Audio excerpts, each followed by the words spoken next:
ರಾಧಾಕೃಷ್ಣ ಹುಟ್ಟಿದ್ದು ಜೈಲಲ್ಲಾದರೂ ಬೆಳೆದದ್ದು ಮಥುರಾದಲ್ಲಾದರೂ ಈಗ ನೆಲೆಸಿರುವುದು ಮಾತ್ರ ನಮ್ಮೆಲ್ಲರ ಹೃದಯದಲ್ಲಿ.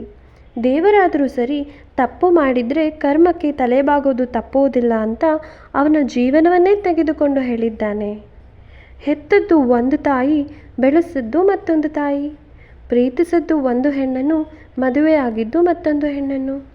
ಬಹುಶಃ ಇದಕ್ಕಿಂತ ನೋವು ಯಾರಿಗೂ ಇರುವುದಿಲ್ವೇನೋ. ಎಲ್ಲರೂ ಕೃಷ್ಣ ಹುಟ್ಟಿದ್ದು ಧರ್ಮದ ಬಗ್ಗೆ ಬೋಧಿಸೋದಕ್ಕೆ ಅಥವಾ ಮಹಾಭಾರತಕ್ಕಾಗಿ ಅಂದ್ಕೊಳ್ತಾರೆ. ಆದರೆ ಕೃಷ್ಣ ಹುಟ್ಟಿದ್ದು ಪ್ರೀತಿಯ ಒಂದು ನಿಜವಾದ ಅರ್ಥವನ್ನು ಜಗತ್ತಿಗೆ ತಿಳಿಸೋದಕ್ಕೆ ಅಂತ ಎಷ್ಟು ಜನಕ್ಕೆ ಗೊತ್ತು? ಕೃಷ್ಣ ಅಂದರೆ ಅವನಿಗೆ 16,000 ಜನ ಗೋಪಿಕೆಯರು ಅಂತಾರೆ. ಆದರೆ ಆ 16,000 ಜನ ಗೋಪಿಕೆಯರ ಧೈರ್ಯಕ್ಕೆ ಕಾರಣ ಕೃಷ್ಣನೇ ಅಂತ ಗುರುತಿಸೋದಿಲ್ಲ.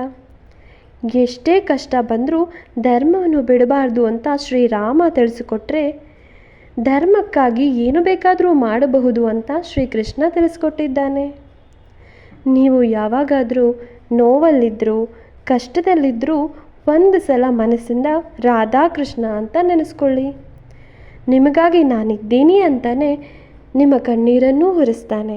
ಯಾವಾಗಲೂ ನಿಮ್ಮ ಜೊತೆನೇ ಇರ್ತಾನೆ, ನಿಮ್ಮೊಳಗೇ ಇರ್ತಾನೆ. ಹರೇ ಕೃಷ್ಣ, ರಾಧೇ ರಾಧೇ.